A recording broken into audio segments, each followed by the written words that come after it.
Putin के action पर Biden का पूरी दुनिया को मैसेज, रूस के रेफरेंडम को कभी मान्यता हम नहीं देंगे। पुतिन अपने पड़ोसी की जमीन पर नजर नहीं डाल सकते। बाइडेन की सीधी धमकी पुतिन को, और दुनिया पुतिन के फैसले को मान्यता नहीं देगी, यह कहना है अमेरिकी प्रेसिडेंट जो बाइडेन का।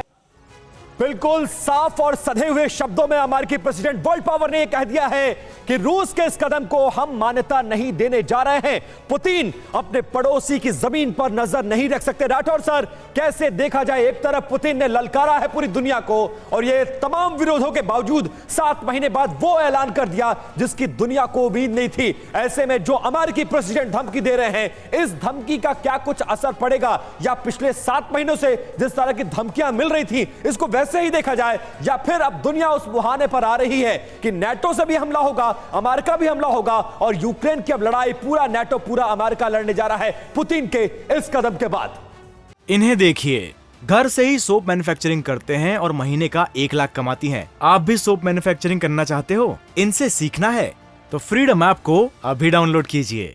देखिए, चारों राज्यों का रूस में विलय करने के बाद ये रिएक्शन अपेक्षित था, लेकिन इस रिएक्शन के साथ जो न्यूक्लियर वार्निंग जो पुतिन की तरफ से आई है, उससे माहौल थोड़ा गर्मा गया है, और इसके साथ प्रेसिडेंट बाइडेन का रिएक्शन आना स्वाभाविक था। लेकिन होगा क्या सर, अभी होगा क्या? क्या अमेरिका अब इस लड़ाई में परोक्ष रूप से, जो अब तक सामने नहीं पीछे से सपोर्ट कर रहा था, लॉजिस्टिक प्रोवाइड करा रहा था, क्या यूक्रेन की लड़ाई अब अमेरिका लड़ेगा, या अब भी उसी तरह से ये यूक्रेन को मदद करेगा जैसा कि पिछले 7 महीनों से अमेरिका करता आया है? इस तरीके की 2 सूरतें हाल इसमें आने की संभावनाएं हैं। एक तो यूक्रेन को अब ज्यादा से ज्यादा मदद दी जाएगी, क्योंकि यूक्रेनी सेना रूसी सेना पर भारी पड़ रही है, खासकर दोनेत्स्क और लुगांस्क के इलाके में।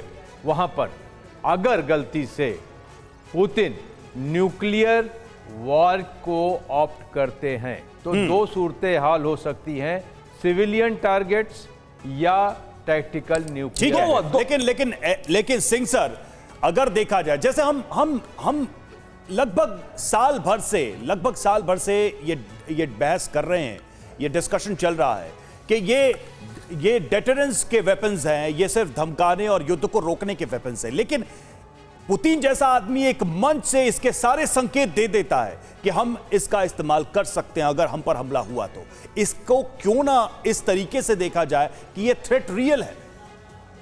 देखिए रवि, आपने थोड़े समय पहले शुरुआत में बोला था कि एक जो फिल्मी डायलॉग आपने बताया कि जो मैं कहता हूं मैं करता हूं, जो नहीं कहता वो जरूर करता हूं। बिल्कुल, ये वही बात है। आप ये इस बात को मैं इस तरह समझाना चाहता हूं कि रशिया, आप देखिए हिस्टोरिकली चेस के सबसे बड़े मास्टर्स हैं, तो उनके जो चाल चलने के तरीके हैं, जो दिखता है वो होता नहीं, और जो एक्चुअल होता है वो दिखता नहीं आपको पहले, जो वो करते हैं। ये बड़ा जरूरी है समझना इस बात को।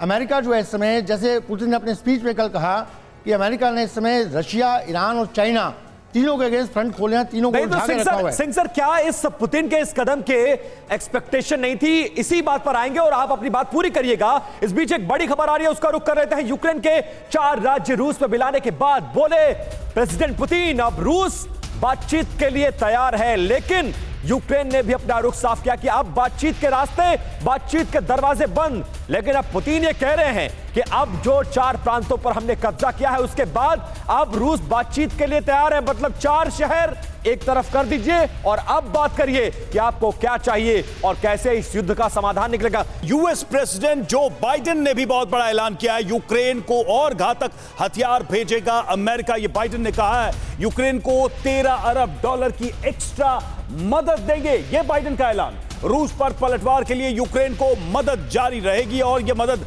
बढ़ाई जाएगी। बाइडेन की तरफ से यह बयान जारी किया गया है। सिंह सर, आप अपनी बात कह रहे थे, उसको भी पूरी करिएगा, लेकिन साथ ही मैं अब यह सवाल जोड़ रहा हूं कि बहुत नुकसान रूस ने भी उठाया है, क्या आगे भी पुतिन नुकसान उठाने की राह पर चल रहे हैं? क्योंकि मेरा अपना मानना है, जो मेरी एक थोड़ी बहुत समझ है, कि ऐसे मामलों में खासकर जब आप पड़ोसी देशों से ऐसे जमीन को ऑक्यूपाई करते हैं जहां टोटल पॉपुलेशन भी रशियन नहीं है, वो हमेशा डिस्टर्ब रहेगा, हमेशा वो बाधित रहेगा, हमेशा वहां पर वायलेंस रहेगा, एक वॉर की सिचुएशन हमेशा बनी रहेगी। तो एक लंबे युद्ध में क्या रूस को पुतिन ने डाल दिया है? रवि बिल्कुल आप ठीक कह रहे हैं। मैं दो पार्ट में इसका जवाब देना चाहूँगा। पहला तो ये जो आपने अभी सवाल पूछा है कि ये जो एरिया हमेशा डिस्टर्ब रहेगा, यस हमेशा ही रहेगा टिल द टाइम जो मैक्सिमम पॉपुलेशन के साथ हो जाए। और यूक्रेन और नाटो हमेशा कोशिश करते हैं कि वहाँ पे डिस्टर्बेंस बनी रहे, जैसा पाकिस्तान हमारे जम्मू कश्मीर में कर रहा है। तो ये दोनों तरह से होगा, इस तरह का केस होगा, ये होता रहेगा। अब मैं आता हूँ आपके जो उनकी यूएस प्रेसिडेंट की बात पे। आप बड़े ध्यान से सुने उन्होंने क्या कहा। उन्होंने कहा कि हम जो है नाटो के एक एक इंच की रक्षा करेंगे। और जो अभी क्वेश्चन पूछा गया था कि नाटो के उसमें आएंगे तो क्या अमेरिका डायरेक्ट आएगा। सर अभी बात तो नाटो पर अटैक की आई ही नहीं है। नहीं, अभी तो नाटो को रूस ने ब्रीच नहीं किया, अभी तो सिर्फ यूक्रेन में ही मामला फंसा हुआ है। देखिए बड़े ध्यान से, ये अमेरिका जो प्रेसिडेंट हैं बड़े सोच समझ के स्टेटमेंट दे रहे हैं। ये बात अभी पूछी गई थी, थोड़ी पहले विपिन ने पूछी थी कि अब अमेरिका जो है पूरे क्षमता से उतना आएगा, नहीं आएगा। Exactly. क्योंकि देखिए क्यों है, आप देखिए इसके जेलेंस्की ने जल्दी में अभी अप्लाई किया कि मुझे नाटो की मेंबरशिप दी है। तो अभी as of now, even now NATO का मेंबर नहीं है। कुल मिलाकर बात तो ये है ना सिंह सर की मदद तो पहुंचाई जा ही रही है। यूक्रेन 7 महीने से रूस को पटखा नहीं दे रहा है, तो इस मदद का असर होता हुआ तो दिख ही रहा है। इन्हें देखिए, घर से ही सोप मैन्युफैक्चरिंग करते हैं और महीने का 1 लाख कमाती हैं। आप भी सोप मैन्युफैक्चरिंग करना चाहते हो, इनसे सीखना है तो फ्रीडम ऐप को अभी डाउनलोड कीजिए।